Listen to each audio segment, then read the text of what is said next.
I'm 28 years old, and I have an older sister, Olivia, who's 31.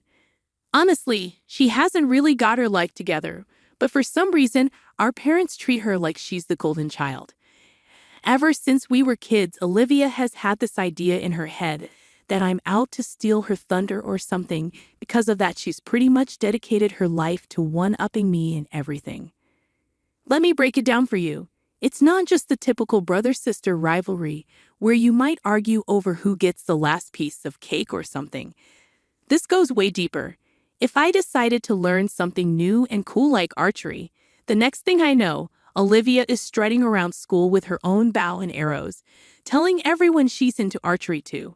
And it didn't stop at hobbies. If I ever mentioned in my diary that I liked a guy, bam, she'd be all over him the very next day, flirting like there was no tomorrow. And it wasn't just about boys and hobbies. Even when I decided to eat healthier and exercise more, Olivia would suddenly become all about that healthy life as well, copying my diet and workout routine to a T. It was like whatever I did, she had to do it too. But not in a fun, let's share interests kind of way, more like I've got to do everything you do and be in all your friend groups. So yeah, if I made a new friend, you could bet Olivia would be right there trying to become their best friend too. Here's the thing. Olivia had this habit of copying me to the point where it felt like she was always trying to be better than me at everything I did. This whole copycat game started to really bug me because it felt like I couldn't have anything that was just mine. I tried talking to my parents about how much this bothered me, but they didn't get it. They would just say stuff like, "Oh, sisters copy each other all the time, it's normal," and they made it seem like I was being silly for wanting to keep some of my interests just to myself. But the real problem wasn't about copying, it was about how I felt like I couldn't have my own space to enjoy the things I liked without Olivia turning it into some sort of competition. It wasn't fun for me. I didn't want to be in a constant battle over who could do something better. I just wanted to chill and do my thing. But Olivia always had to make everything into this big deal where she had to outdo me. To make things even more annoying, it seemed like my parents were always cheering for Aita. Even when I was the one who really cared about whatever we were doing, they would never miss any event or thing Olivia was part of, even if it meant taking time off work. But when it was my turn, suddenly their schedules were too packed, and my stuff didn't seem to matter as much to them. It felt like they were always making a bigger fuss over her achievements and kind of just brushing mine aside. All right, let me tell you how Olivia enjoyed being the center of attention all the time. She used every chance she got to rub it in my face, how much our parents seemed to favor her over me. She'd whisper mean things to me when we were near our parents, and if I showed any sign of getting upset, she'd act all innocent, pretending she didn't know why I was bothered.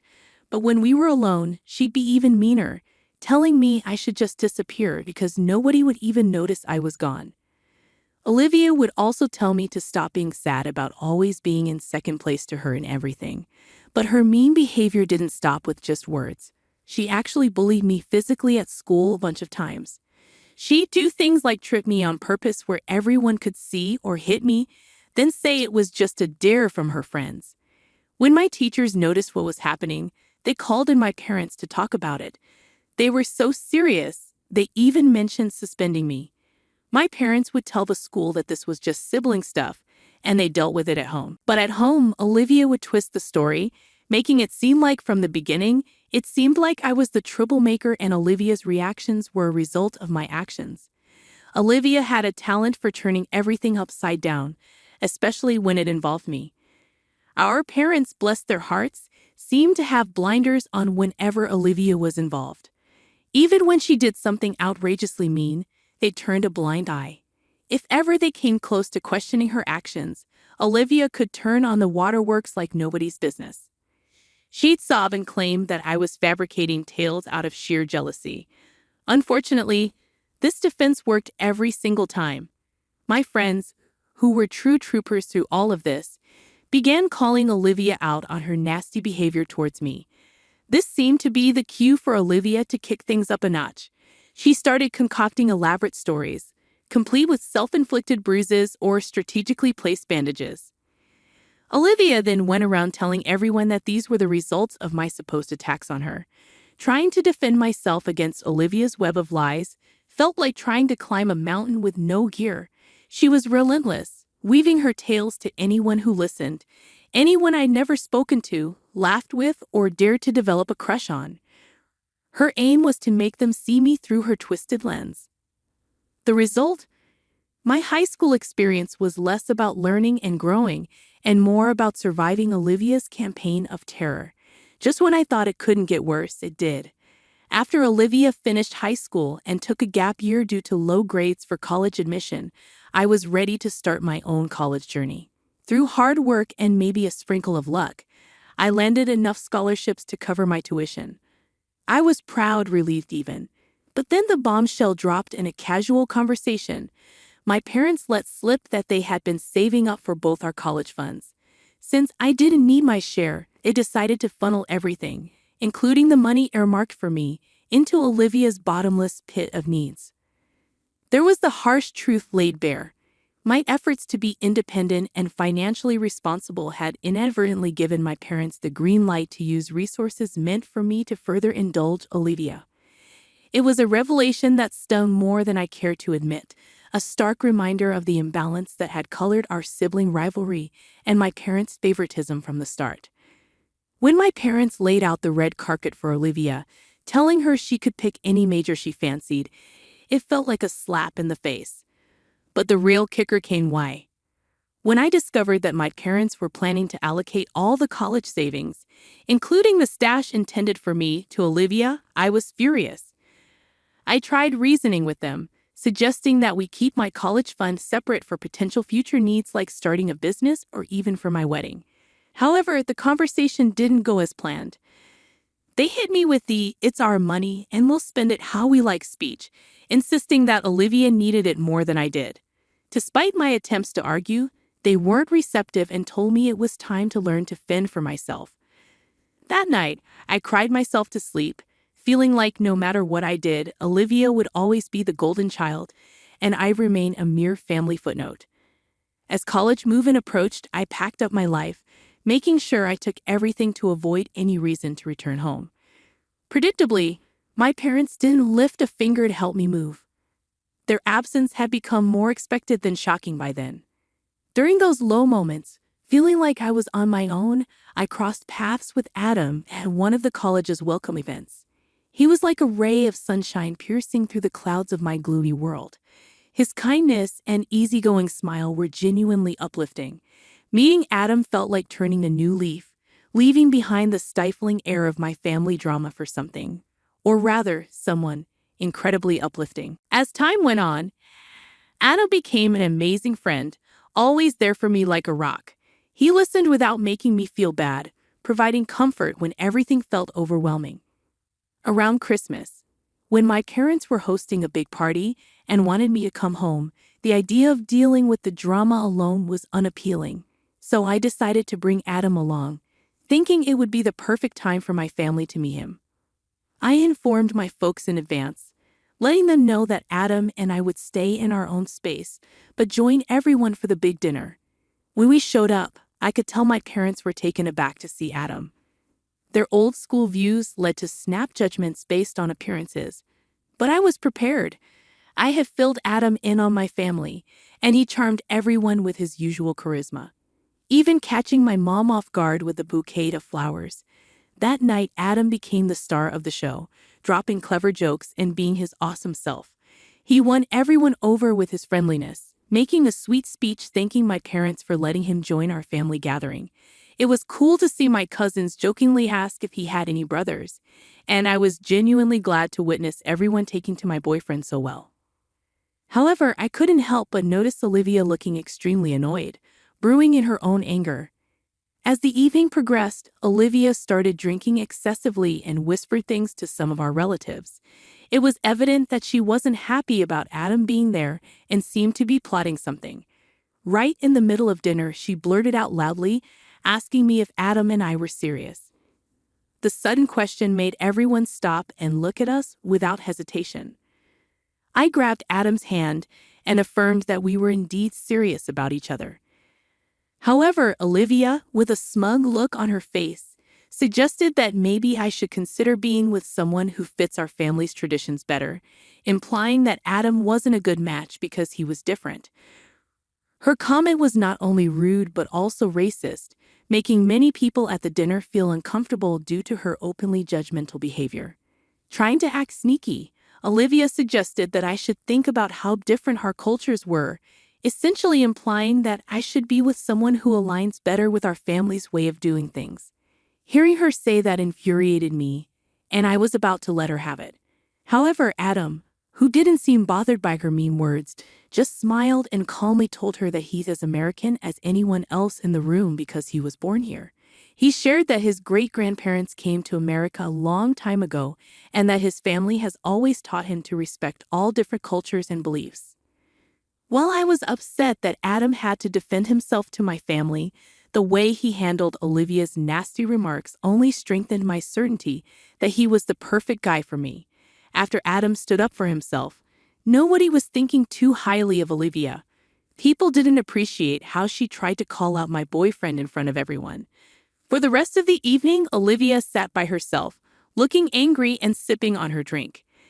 Especially after we all went back to college, I was so fed up with her behavior that I sent her a lengthy text expressing my embarrassment to call her my sister and hoping she would stay out of my life. I didn't even want people to know we were related. She responded with a short text that simply said, "Same here. Since that big argument, I haven't spoken to Olivia at all." Adam and I successfully completed college and now both hold excellent jobs. 3 years ago, we decided to tie the knot. I invited my parents to the wedding but made it clear that Olivia wasn't welcome. Despite my mom's attempts to change my mind, I wanted our wedding to be truly special and extravagant. My parents were quite shocked by how amazing everything looked. My mom was blown away, and my dad, who typically doesn't say much, remained silent throughout the ceremony. Our guests, including friends and Adam's family, got to meet my parents. It didn't take long for everyone to notice the stark contrast and wealth between Adam's family and mine. After the wedding, my parents approached me expressing surprise at the amount spent on the event and the wealth of Adam's family. My mom was curious about how we could afford such an extravagant wedding, and I assured her that Adam and I were doing well for ourselves. I wanted them to understand that our decision to get married wasn't solely based on financial considerations. Looking back, I realized it might have been a mistake to disclose so much about our financial situation to my parents. 2 years ago, my parents unexpectedly reached out for help. They explained that my dad had retired, and they had depleted their savings on home renovations. They asked if I could lend them a hand with money, a surprising request considering their usual behavior. Despite feeling like I didn't quite fit in with my family, but it felt somewhat comforting to be the one they turned to. They requested $3,000 every month, which would cover their bills and increasing medical costs as they age. At that time, I was doing well at work, and Adam and I were in a good financial position. Without much hesitation, I agreed, considering it my duty to assist my parents in their time of need. When Adam learned about the substantial monthly contribution, he was taken aback. He pointed out that $3,000 was a significant amount for them to request. Despite the financial strain, Adam and I were determined to help my parents, making the monthly transfers a routine. I never delved into the specifics of how they were using the funds. During this period, I started feeling like there was an improvement in my relationship with my parents. Although I wasn't certain whether their niceness was genuine or just a reaction to the financial support they were receiving, it seemed like we were genuinely connecting. I entertained the idea of letting go of our challenging past and beginning anew, hoping for a happier future together. However, 2 weeks ago, my phone exploded with calls from them right in the middle of an incredibly busy workday. Aware of my packed schedule, the numerous missed calls raised concerns, making me rush to call them back. My dad was on the other end, requesting me to visit their place urgently for an important conversation. Despite feeling worn out after a long day at work, I agreed, curious about the nature of their request. That evening, I showed up at their doorstep feeling a mix of fatigue and curiosity. They both appeared nervous, escalating my worry. When I inquired about their well-being, They began the conversation by expressing gratitude for the financial support I had been providing. Bewildered, I sat there as my mom disclosed some unexpected news. She revealed that my sister Olivia, whom I didn't even know was married, was attempting to start a family. Olivia had been struggling with infertility for a considerable period, and her journey had been challenging. After facing a miscarriage, Olivia was now exploring IVF, a costly medical procedure. They needed $25,000 to cover the expenses, and then they looked at me, expecting something. They conveyed that being Olivia's sister, it was my responsibility to contribute and support her. They emphasized the idea of family standing together in times of need. Listening to their request, I was completely taken aback. The notion that I should provide such a substantial amount for Olivia, especially considering our turbulent relationship, was mind-boggling. I reminded them of the strained dynamic between Olivia and me, emphasizing the difficulties she had caused during our upbringing. The idea of contributing such a significant sum just didn't make sense to me. My parents didn't appreciate my response. They argued that as Olivia's sister, it was somehow my duty to help her conceive a child. They even suggested that since I didn't have children of my own, the least I could do was assist in bringing a grandchild into the family to foster reconciliation. I expressed my sympathy for Olivia's struggles, but made it clear that I wouldn't simply hand over money as a gift. I offered to lend her the $25,000, but insisted on a legal contract outlining the terms of repayment. This suggestion angered my parents, who yelled at me, deeming it rude to consider making Olivia sign a contract when I had ample money at my disposal. According to my mom, I was being selfish, and Olivia needed the money more than I did. Frustrated by their accusations, I asserted that I had worked hard for my money, had my own life and bills to attend to, and couldn't give away a substantial portion of my savings to someone who had mistreated me and with whom I hadn't communicated in ages. I made it clear that if they weren't okay with my conditions, they shouldn't expect further financial support from me. After my firm statement, my parents began yelling, claiming that my attitude was precisely why they had an issue with me, accusing me of always acting too proud and believing I was better than everyone else. Their sudden change in demeanor shocked me, considering their earlier pleas for money. Despite their attempt to make me feel guilty, I remained steadfast in my decision. However, suspicion crept in, prompting me to investigate the money I had been sending them. I excused myself to go to the bathroom, but instead quickly went to my parents' bedroom and found my dad's phone charging on the nightstand. Unable to ignore the bad feeling in my gut, I decided to look at his phone. What I discovered left me utterly shocked. Messages revealing that my dad had been sending $1,800 every month to my sister for the past 2 years. It felt like a massive betrayal, and the real issue was not just about the money. It was the fact that they had deceived and manipulated my feelings for 2 whole years. Overwhelmed by the revelation, I went back to confront my parents, not bothering to hide the hurt caused by their betrayal. I asked them directly what they had been doing with the $3,000 I sent them every month. Caught off guard, they stumbled over their words, attempting to figure out what to say. Unable to wait for an explanation, I confronted them about sending $1,800 every month to my sister. Their faces went pale, and after a few seconds of silence, they admitted to diverting a significant portion of the money I sent Olivia.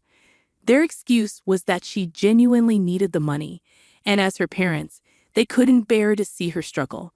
Hearing this excuse infuriated me, and I questioned them about their disregard for my well-being. I asked them if they didn't think it was wrong to lie and take my money for 2 years. Their defense was based on Olivia's financial struggles, emphasizing that my sister and her husband didn't earn much.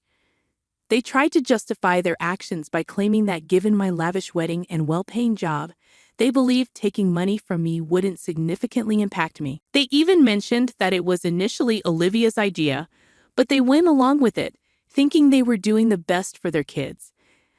However, this only intensified my feelings of anger and disappointment. At that point, I had reached my limit. I declared that I wouldn't provide them with any more financial support and that I was done backing them financially. My parents responded with desperation and anger, insisting that I couldn't just stop helping the family when they needed me. I laughed off their pleas and left their house, experiencing a mix of emotions, including anger, sadness, and a sense of relief. Now, as I write this, my parents persistently call and beg me to reconsider, assuring me they won't take any more money if I don't completely cut them off. Despite their attempts to guilt-trip me, I stand firm in my decision. Update 1. I am incredibly grateful for the supportive messages I've received. The guilt from my family has weighed on me, but having someone as amazing as Adam in my life means a lot. I appreciate that people are finally listening to my childhood stories and believing them. Discussing this has been challenging, with some thinking I'm exaggerating, so thank you to everyone I've talked to. Adam is equally upset about my parents deceiving me, and we decided not to let this happen again, regardless of their current circumstances. Meanwhile, my parents continued to call and text, apologizing, attempting to make me feel guilty, and begging me to change. Update 2. It's been about 2 weeks since my last update, and something unexpected happened out of the blue. Olivia, my stepsister, messaged me. I was surprised because I didn't even know she had my number. Instead of apologizing, she sent me a mean and lengthy text, calling me selfish and childish, expressing her long-standing dislike for me. She even went so far as to label me a gold digger, making baseless accusations. Olivia claimed that I only married Adam for his money and insisted that I should share my wealth with our family because, well, we're family. She expressed regret for not being meaner to me during our childhood, hoping that it would have left a lasting impression on me. Reading her hurtful words brought back all the negative memories from my past, and I couldn't help but cry. When I showed Adam the message, he became furious and decided to take matters into his own hands. Adam initiated a group chat on Messenger with my parents, Olivia, and several relatives and cousins. He shared screenshots of Olivia's message and exposed the lies my parents and Olivia had been telling me for the past 2 years, including the bullying I endured during our childhood. The revelations sparked an intense response from our relatives, who were shocked by my current actions and appalled by Olivia's deceitfulness. In subsequent calls with family members, I disclosed more details about how my parents were diverting $1,800 every month to Olivia from the funds I believe were intended for them. The pressure from our relatives embarrassed my parents, who reached out, pleading with me to delete the group chat and pretend it never happened. However, Adam stood firm, refusing to let them off the hook. He warned them that any attempt to ask us for money again would result in legal action, hiring the best lawyers to take them to court. This threat scared them, and they refrained from contacting me. Other family members informed me that my parents were deeply ashamed, especially after addressing Olivia's actions. Despite their apologies and newfound awareness, I decided to keep them out of my life, focusing on happiness with Adam, away from the drama. Update 3. I want to express my gratitude for the incredible support you've all provided. The overwhelming encouragement has been amazing, prompting Adam and me to consider seeking therapy to navigate the challenging emotions surrounding my decision to cut ties with my parents and the betrayal by my family. The silence from my parents and Olivia following Adam's stern warning assures me that they are too scared to reach out. Moving forward, I aim to prioritize self-care and concentrate on the positive aspects of my life, particularly my time with Adam. While challenges may arise, I remain hopeful that with the right support, things will improve. I hope this will be the final update on this matter.